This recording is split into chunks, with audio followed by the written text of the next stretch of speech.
Hi, my name is Dr. Pedro Mendozada from Associated Podiatrists. We're going to talk a little bit about bunions and bunion deformities and correction of bunions. This is a typical x-ray of a patient that comes in with a bunion deformity. As you can see, there are 5 metatarsal bones. The first one is the largest. This is the first, second, third, fourth, and fifth. The normal relationship between the metatarsal bones should be relatively parallel. As you can see, the second, third, fourth, and fifth are relatively parallel to one another. This particular patient has a pretty severe bunion deformity where the first metatarsal is deviated away from the second metatarsal. There's an inverse relationship between the first metatarsal bone, which we see here, and the toe bone. And my pen is going to represent the first metatarsal, and my pen cap, the toe bone. This is a normal relationship that we like to see.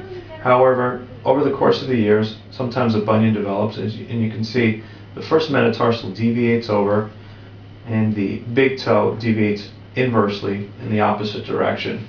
And that creates a painful bunion deformity with shoes, a little bit unsightly. We sometimes see some redness, some swelling in this region. So how do we correct this problem? We make about a 6 to 7 centimeter incision in this region on the side of the foot.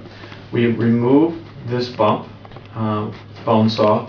We also cut the first metatarsal head in this region, and we shift the head of the metatarsal this way, and once we shift the head out, the big toe generally starts to swing back into alignment.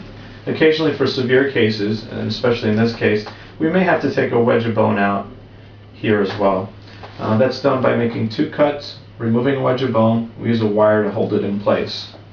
So once everything is done, we should have a rectus or straight position between the first metatarsal and the toe bone. This particular patient went and had the procedure done. As we can see here, this is about 6 or 7 weeks post-operatively. We see that the bump has been shaved off. The head of the first metatarsal is brought back over. There's a better relationship between the first metatarsal and the second metatarsal. We've removed that wedge of bone in the toe. We've used 1 wire to hold it in place, and we can see the toe is nice and rectus. For more information on this or other deformities, please consider contacting our office or reviewing more information on our website at www.greatfootcare.com. Thank you.